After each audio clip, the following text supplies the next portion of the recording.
Halo, selamat pagi semuanya. Apa kabar kalian? Saya doakan kalian semua dalam keadaan sehat. Berjumpa lagi dengan saya, Benedikta, selaku dosen pengampu mata kuliah perancangan dan pengembangan produk. Hari ini kita masuk pada pertemuan 12 dengan topik Industrial Design. Pada pertemuan sebelumnya, kita sudah membahas bagaimana membangun konsep, menyeleksi dan memilih konsep yang diharap. Konsep sudah dipilih merupakan konsep yang terbaik yang ditentukan dari perankingan atribut yang sudah ada.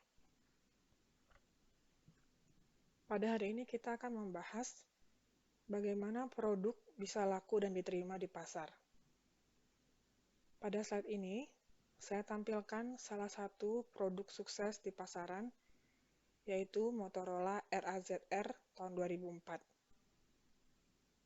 Pada tahun 2003, Motorola sudah meluncurkan suatu produk dalam upaya pengembangan produk untuk menambah produk-produk telepon seluler yang bergaya flip, yang makin melejit dan membuat produk ini semakin menarik. Dimulai dengan produk tipe StarTech dan V-Series, masing-masing telah memiliki beberapa generasi yang awalnya itu dirilis sejak tahun 1990-an. Nah, model ini adalah model yang termasuk model yang laku dan menjadi standar utama di dunia. Kemudian pada tahun 2003, muncullah ide dari Motorola untuk membuat desain baru yang disebut dengan desain RAZR. Desain ini membangun konsep tipis tapi memiliki kualitas dibandingkan dengan telepon seluler lainnya, dan memiliki arsitektur yang baik dan memiliki platform yang berbeda dengan produk-produk lainnya. Nah, kita bisa lihat di gambar ini ada produk Microtech, StarTech, V60, dan RAZR. Sebenarnya apa saja yang menjadikan produk ini menjadi andalan? Produk ini dibangun berdasarkan beberapa atribut. 1. Small size and weight. Artinya adalah ukuran yang kecil dan beratnya yang ringan, yang diharapkan menghasilkan handphone yang ramping dan konsumen mudah mengantongi produk itu. Pada zaman itu, jenis HP seperti ini hanya Motorola yang mampu membuatnya, karena modelnya adalah tipis dan ringan. Yang kedua adalah atribut performance fitur, yaitu fitur kinerja. Pada model produk RAZR ini, sudah mampu menampilkan kamera VGA yang terintegrasi dengan tombol-tombolnya yang besar, kemudian ada lampunya, kemudian warnanya itu kelihatan cerah, kemudian di situ ada aplikasi video. Zaman dulu juga belum ada yang namanya model ini. Nah, kemudian di produk ini juga memanfaatkan adanya jaringan Bluetooth dan aksesoris lain menggunakan headset wireless.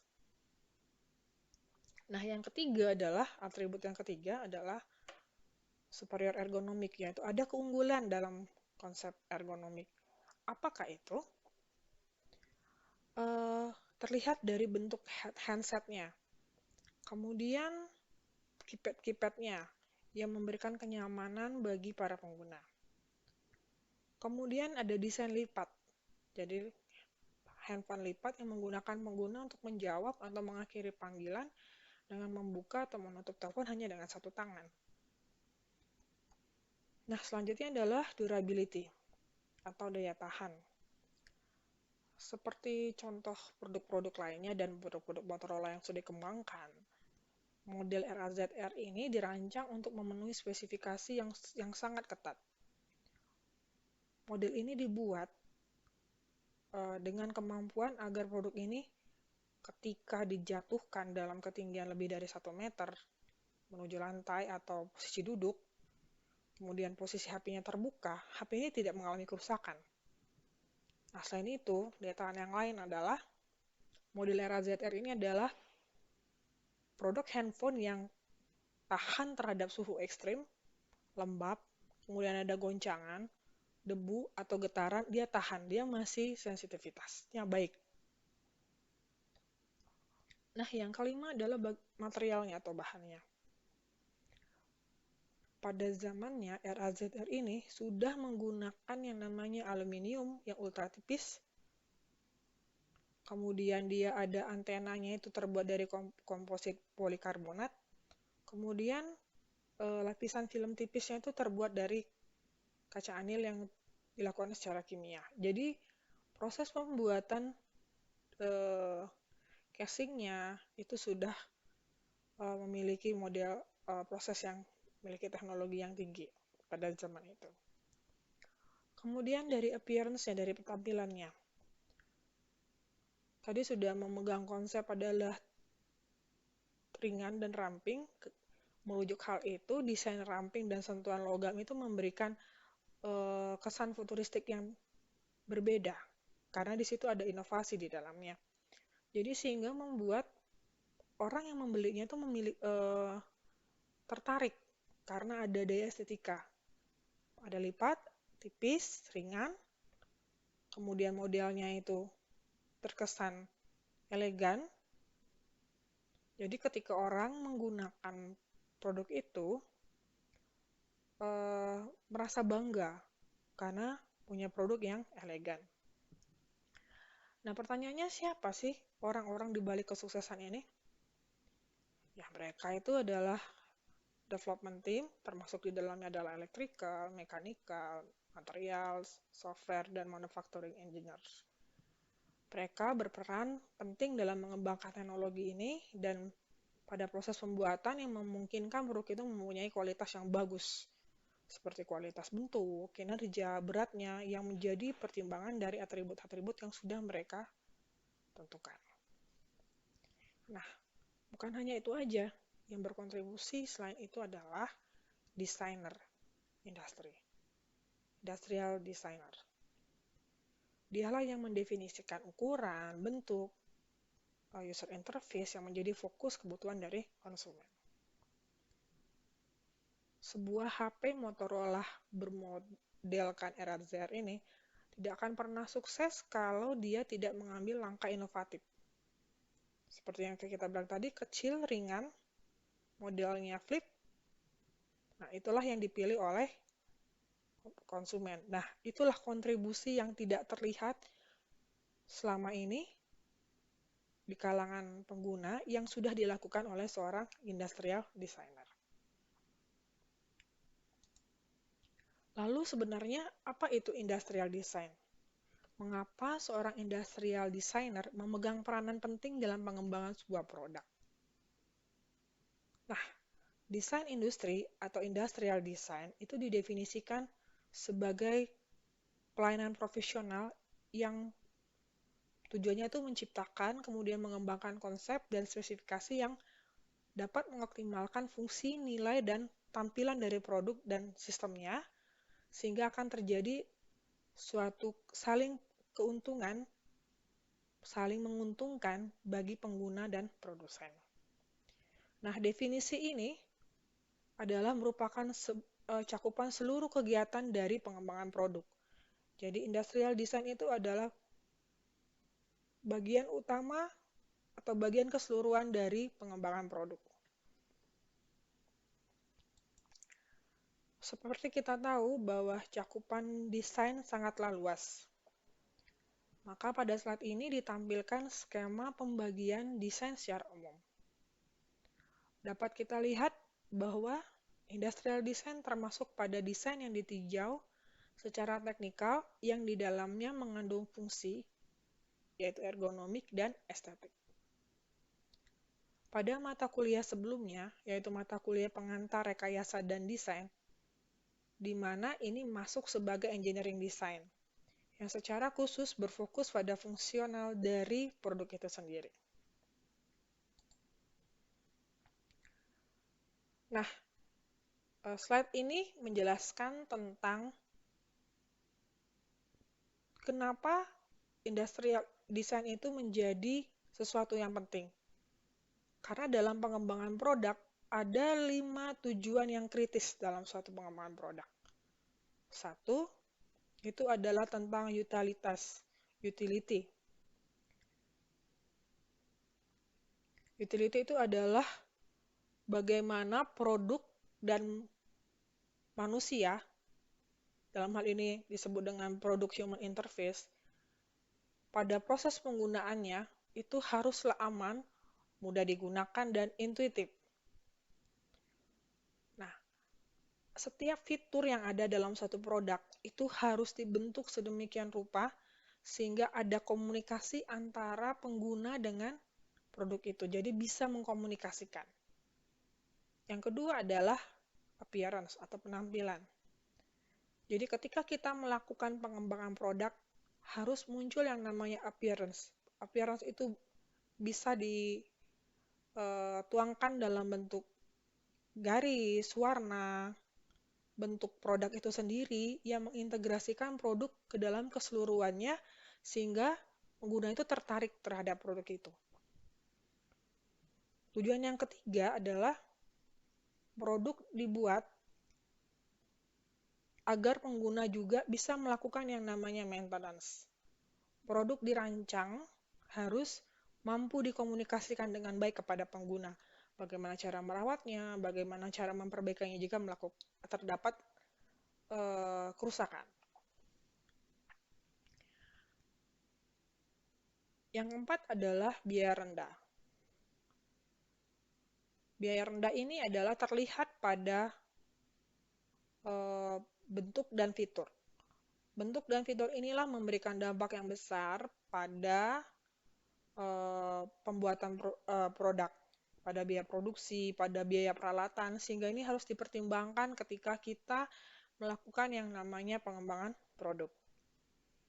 Nah, tujuan yang kelima, yang terakhir adalah pada industrial design, filosofi komunikasi antara produk dan pengguna, dan kemudian di dalamnya tertuang visi dan misi perusahaan itu harus dan baik bila dikomunikasikan secara visual ke dalam produk itu sendiri. Jadi misalnya kalau contohnya seperti tumbler yang biasa dibuat, Tupperware misalnya. Tupperware itu adalah salah satu produk yang aman. Kenapa aman? Orang sudah bicara bahwa Tupperware adalah produk aman karena dia menggunakan material yang ramah lingkungan. Misalnya berkali-kali dipakai, tidak mengeluarkan bau, tidak melar, dan sebagainya. Nah, itulah dikomunikasikan dalam produknya. Jadi ada visi dan misi tertuang di dalam sebuah produk. Agar 5 critical goals ini tercapai, biasanya sebuah organisasi itu memilih seorang desainer industri dengan pendidikan yang khusus, yang punya keterampilan menggambar, yang bisa mampu membuat model, yang bisa memahami dasar material, bagaimana caranya teknik membuat suatu produk, dan bagaimana menginterpretasikan suatu produk hasil akhirnya. Nah, seorang desainer juga harus punya kemampuan dan pengetahuan tentang teknik dasar dari suatu produk, bagaimana proses manufakturnya dan fabrikasi canggih, di dalamnya ada teknologinya. Kemudian dia harus mampu mengekspresikan ide, baik di idenya sendiri atau ide timnya secara visual dalam proses pengembangan konsep. Nah, orang yang bekerja sebagai industrial designer ini juga memiliki kemampuan mengkonvertkan beberapa konsep sketsa ke dalam model, kemudian di-rendering, kemudian dilakukan pengembangan baik dari dirinya sendiri maupun dari orang-orang dalam timnya.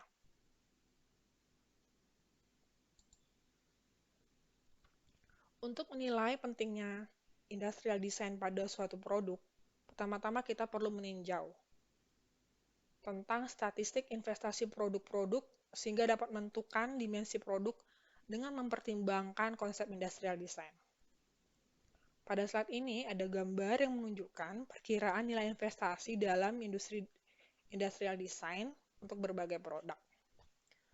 Nah, di sini ditampilkan tentang total expenditures atau total pengeluaran industrial design dan berapa persentasinya terhadap anggaran yang dihabiskan pada proses pengembangan produk, baik produk konsumen atau produk industri. Nah, statistika ini memberikan gambaran kasar kepada tim desain tentang berapa banyak investasi yang harus dikeluarkan ketika membuat produk atau mengembangkan menjadi produk baru. Nah, kita bisa lihat bahwa ada produk dengan interaksi pengguna yang relatif sedikit. Contohnya itu misalnya industrial food and processing equipment. Itu kan orang-orang nggak banyak pakai. Misalnya alat mencetak makanan. Mesin mencetak makanan itu kan mesinnya harganya segitu, misalnya 100.000 US dollar. Tapi menggunakannya itu kan nggak semua. Jadi cuma persentasenya kecil. Nah, yang pertama, jadi ada beberapa model dalam suatu produk. Yang kedua, ada lagi kalau kita mengembangkan produk, misalnya produknya itu seperti otomobil. Di sini ada 10 juta US dollar misalnya. Produknya itu cost-nya besar.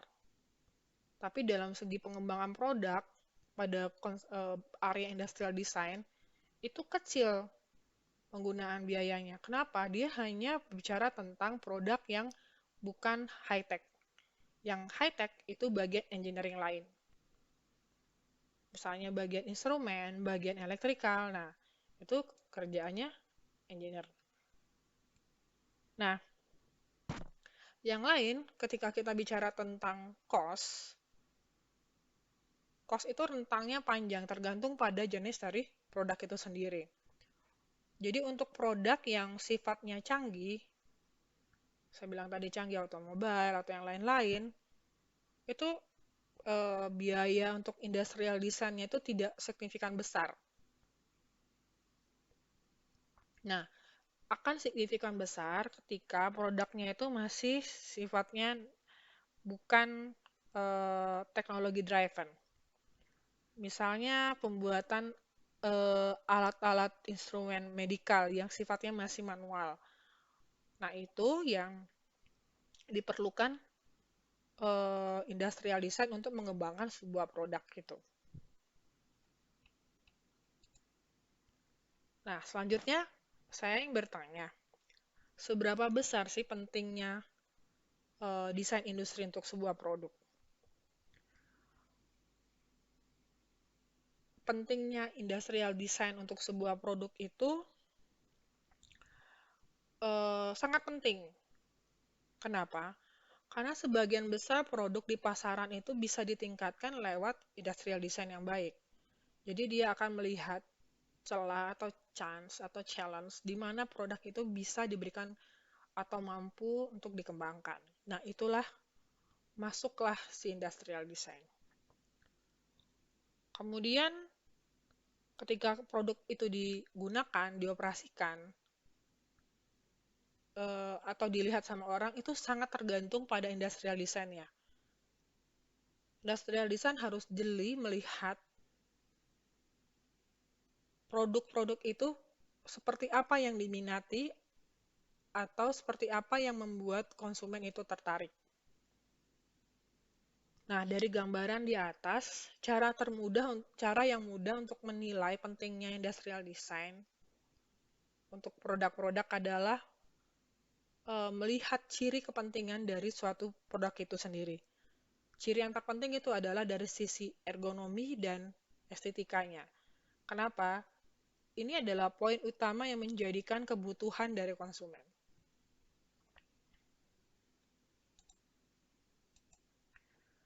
Semakin penting masing-masing dimensi itu ergonomi dan estetika untuk keberhasilan produk, semakin tergantung produk itu pada industrial design. Sehingga dengan ini bisa menjawab bahwa serangkaian dari pertanyaan tentang setiap dimensi itu memampukan kita untuk memahami bahwa industrial design itu secara kualitatif itu sangat penting dalam suatu pengembangan produk. Nah, di slide ini saya ingin menjelaskan secara singkat mengenai apa saja yang termasuk dalam kebutuhan ergonomik dan estetika yang masuk dalam industrial design. Pada estetika terdapat 3 fokus. Visual product diferensiasi. Apa sih yang diperlukan dalam diferensiasi produk visual? Produk dengan pasar dan teknologi yang stabil itu sangat tergantung pada industrial design. Kenapa? Tujuannya adalah untuk menciptakan daya tarik estetika, karena di dalamnya itu pasti ada diferensiasi secara visual. Misalnya pada produk hard disk. Produk hard disk itu bergantung pada kinerja teknologi, jadi kurang tergantung pada industrial design. Seberapa pentingnya kebanggaan seseorang terhadap suatu produk ketika dia miliki. Nah, ini yang harus menjadi poin penting dari seorang industrial design melihat aspek estetika, karena persepsi pelanggan terhadap suatu produk itu didasarkan pada daya tarik estetika.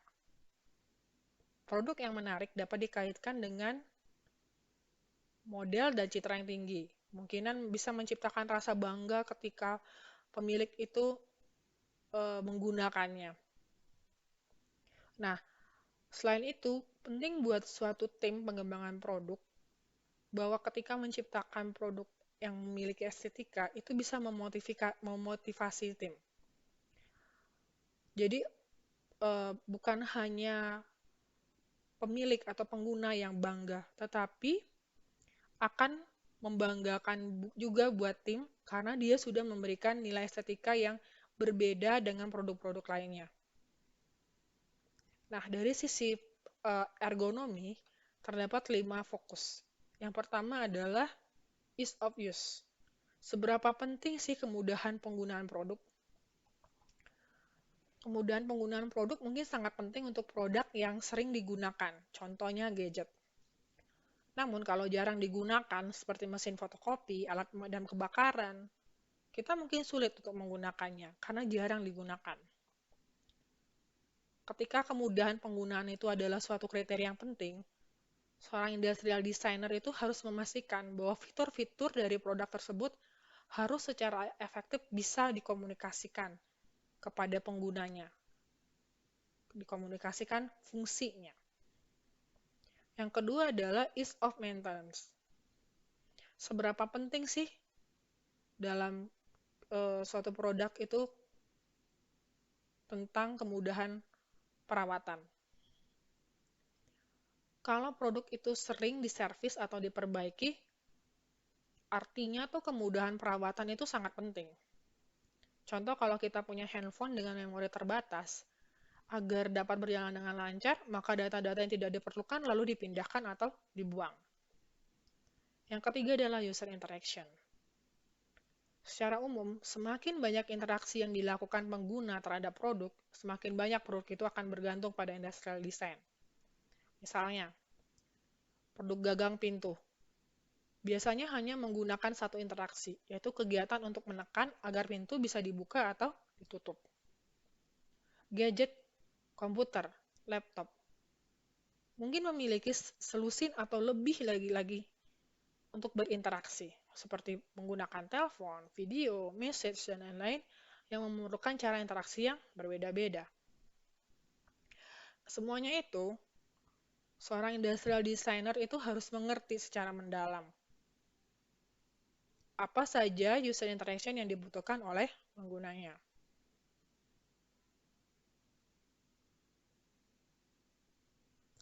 Kemudian yang keempat adalah the novel of user interface.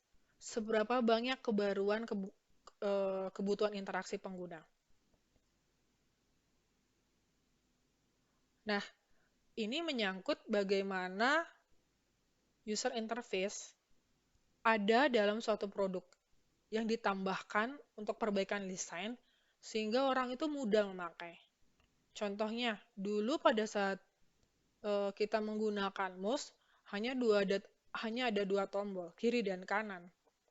Zaman dulu. Sekarang mouse itu ada 3, kiri, kanan, dan tengah untuk menurunkan kursor. Nah, selain itu pada perkembangan HP. HP dulu tidak punya yang namanya tombol pencarian cepat. Sekarang ada tombol di HP untuk memerlukan pencarian cepat yang sifatnya kadang kondisinya urgent. Nah, yang kelima adalah safety issue tentang keamanan. Semua produk mempertimbangkan tentang perihal keamanan. Setiap pengguna menginginkan produk yang memiliki privasi.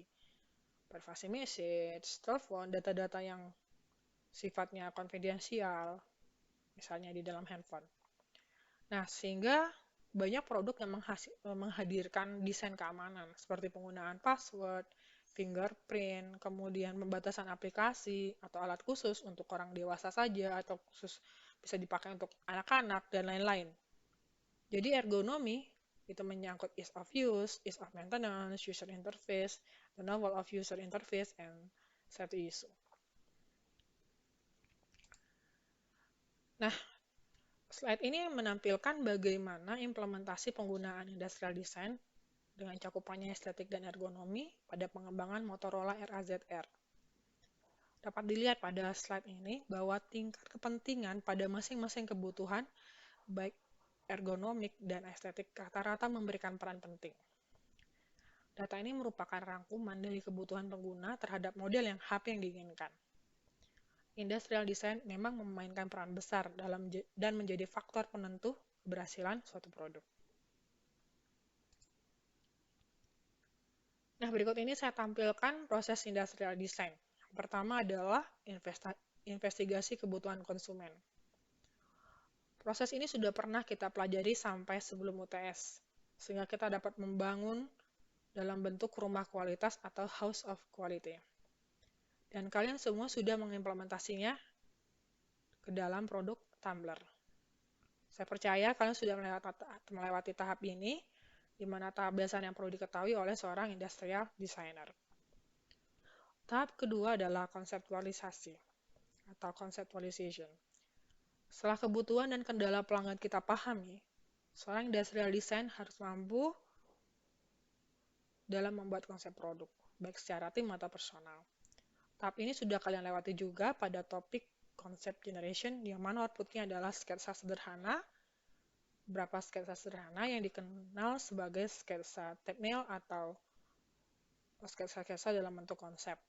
Sketsa ini adalah media yang cepat dan murah untuk mengekspresikan ide dan mengevaluasi kemungkinan-kemungkinan. Konsep dikelompokkan dan dievaluasi oleh tim sesuai dengan kebutuhan pelanggan, kelayakan teknis, biaya, dan pertimbangan manufaktur. Yang ketiga adalah penyempurnaan awal. Dalam fase penyempurnaan awal, desainer industri membangun model konsep yang paling menjanjikan, sehingga bisa laku di pasaran. Biasanya seorang desainer akan membangun model sebanyak mungkin, tergantung pada waktu dan kendala biaya. Konsep yang sangat sulit divisualisasikan pasti membutuhkan lebih banyak model daripada konsep-konsep yang sederhana. Yang keempat adalah penyempurnaan lebih lanjut atau further refinement dan final concept selection. Pada tahap penyempurnaan lebih lanjut, desainer industri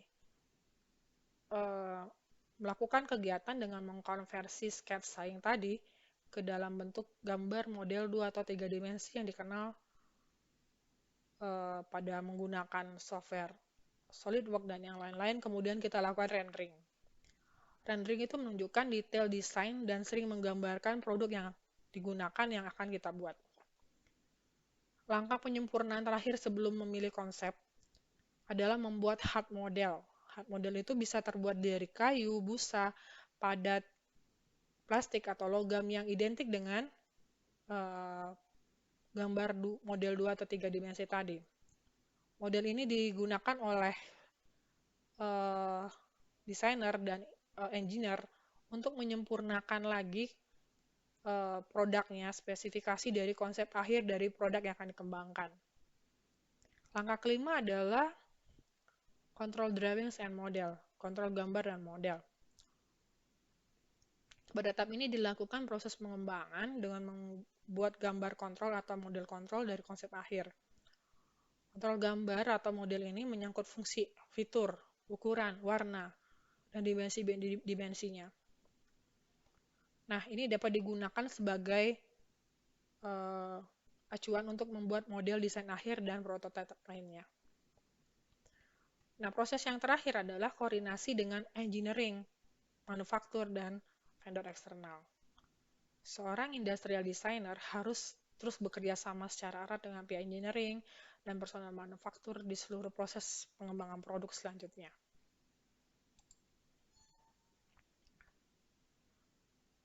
Seorang industrial designer biasanya terlihat dalam proses pengembangan produk secara keseluruhan. Sebagian besar waktu yang dihabiskan seorang desainer dalam pengembangan produk bergantung pada produk yang dirancang, yang dikualifikasikan dalam dua model, produk berbasis teknologi dan produk berbasis pengguna.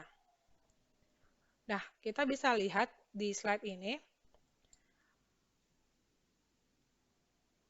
karakteristiknya antara produk berbasis teknologi dan produk berbasis pengguna itu berbeda. Kemudian requirement-nya untuk teknologi estetik atau ergonomi.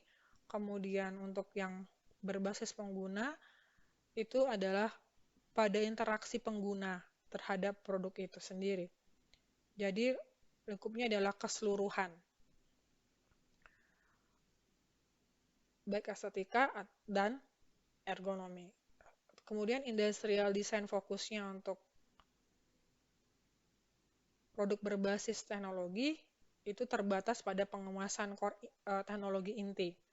Jadi misalnya kita bicara tentang pembuatan handphone misalnya. Pembuatan handphone itu lebih berbasis pada teknologinya, bukan berbasis pada casingnya atau layarnya saja, tapi keseluruhan berbasis teknologi. Nah, tapi untuk yang produk berbasis pengguna, itu lebih pada interaksi antara pengguna dengan produk itu. Kita bisa lihat pembandingnya adalah contohnya misalnya berbasis teknologi itu hard disk, kemudian yang berbasis pengguna itu adalah contohnya kursi kantor. Nah, di bawahnya adalah tentang klasifikasi berbagai produk yang sudah dikenal. Sangat jarang suatu produk itu termasuk dalam salah satu dari dua ekstrim, misalnya teknologi driven dan user driven teknologi. Jadi dia biasanya salah satu saja. Nah, sebagian produk itu ada yang kombinasi juga, ada yang bisa berbasis user driven, kemudian teknologi driven. Nah, tapi komposisinya lebih sedikit, misalnya handphone itu sedikit ada user driven productnya, tapi lebih banyak kepada teknologi driven product. Nah, disitulah kita bisa memposisikan di mana industrial design itu bekerja, di mana engineering bekerja, di mana manufaktur bekerja. Nah, seberapa lama waktu keterlibatan industrial design dalam mengembangkan suatu produk? Pada slide ini ditampilkan perbedaan waktu setiap proses pengembangan produk. Seperti kita tahu, proses pengembangan produk itu dimulai dari perencanaan, pengembangan konsep, desain sistem hingga dapat diproduksi. Proses industrial design secara umum berjalan relatif cepat terhadap keseluruhan proses pengembangan produk.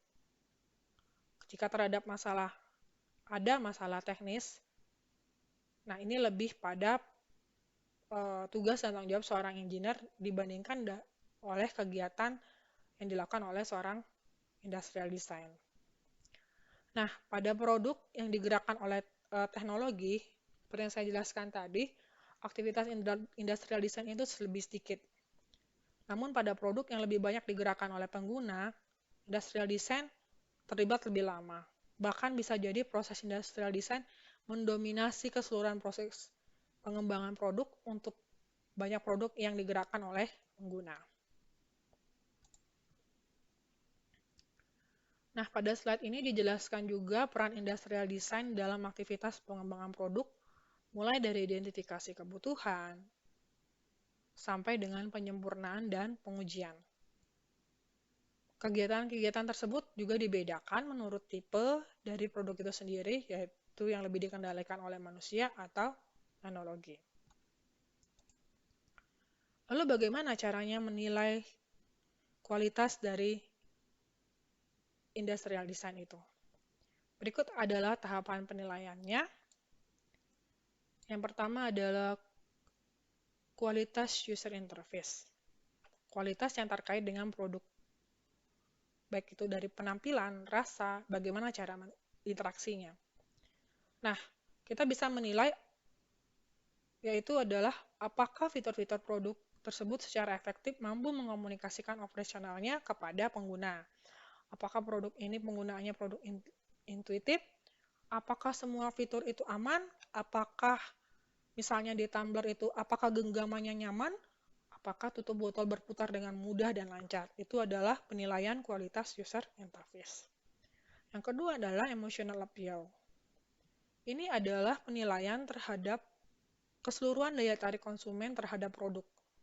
Bisa melalui penampilan, rasa, suara, bau. Apakah produk ini menarik? Apakah produk ini mengasihkan? Apakah produk ini sudah mengekspresikan kualitas? Misalnya bisa memberikan pertanyaan khusus kepada produk tumbler. Apakah warna tumblernya menarik? Apakah tumbler terlihat bagus ketika diletakkan di tas? Dan lain-lain. Yang ketiga adalah penilaian terhadap kemampuan dalam menjaga dan memperbaiki produk. Nah, penilaian ini adalah penilaian kemudahan perawatan dan perbaikan produk. Perawatan dan perbaikan itu harus dipertimbangkan bersama karena interaksinya dengan pengguna. Pertanyaannya bisa jadi adalah apakah pemeliharaan produknya jelas, apakah mudah dirawat, apakah fitur produk dapat berkomunikasi secara efektif dengan pengguna terkait proses bongkar pasang. Contoh misalnya pertanyaan untuk tumbler misalnya, apakah mudah membersihkan kotoran di dalam tumbler? Nah, yang keempat adalah penggunaan sumber daya yang tepat. Nah, penilaian ini terkait seberapa baik sumber daya digunakan dalam memuaskan kebutuhan pelanggan. Sumber daya bisa merujuk ke pengeluaran biaya pada industrial design dan fungsi-fungsi lainnya. Nah, faktor-faktor yang cenderung mendorong sumber daya ini adalah biaya, seperti biaya pembuatan. Nah, ini bisa menjadikan penilaian terhadap kualitas industrial design.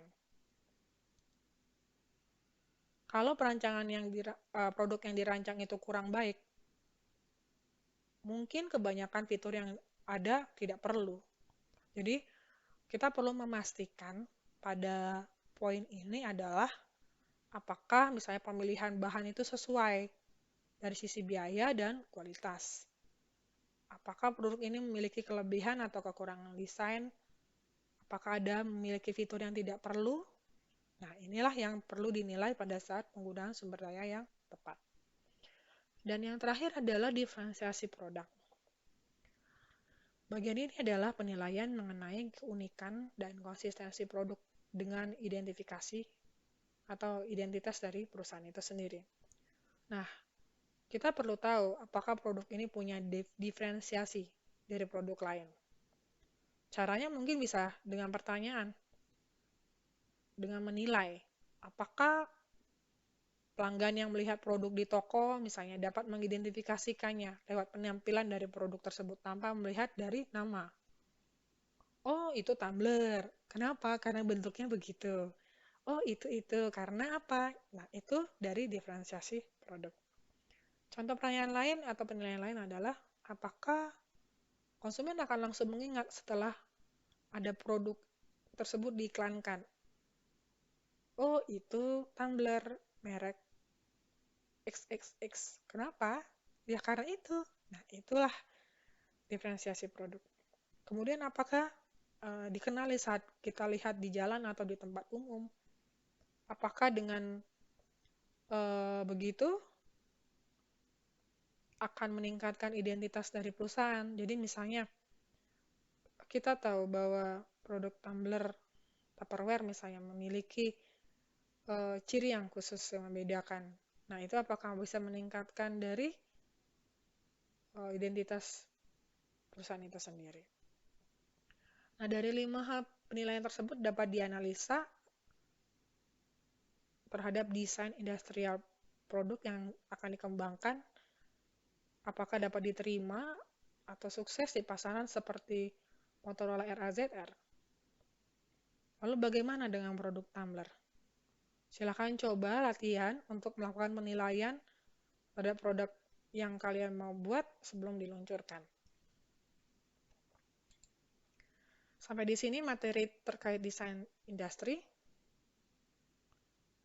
Pertemuan selanjutnya kita akan berfokus pada ergonomi dan estetik. Sampai jumpa di hari Kamis. Terima kasih. Tetap di rumah dan aman. Selamat siang.